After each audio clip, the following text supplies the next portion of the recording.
బొట్టు గురించి వెంటనే చెప్పేస్తున్నారు. ఎంత గొప్ప మాట వాడారంటే వసిన్యాది దేవతలు ముఖచంద్ర కళంకాభం మృగనాభి విశేషక.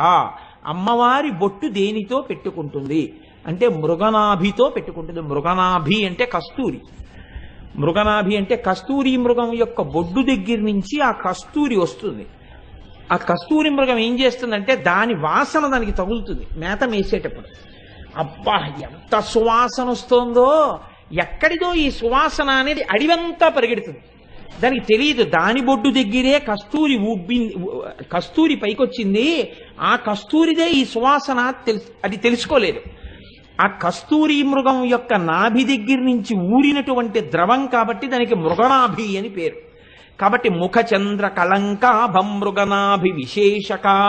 అమ్మా, నీ ముఖమండలమునందు నీ లలాటమునందు పెట్టుకున్నటువంటి బొట్టు ఎలా ఉంది?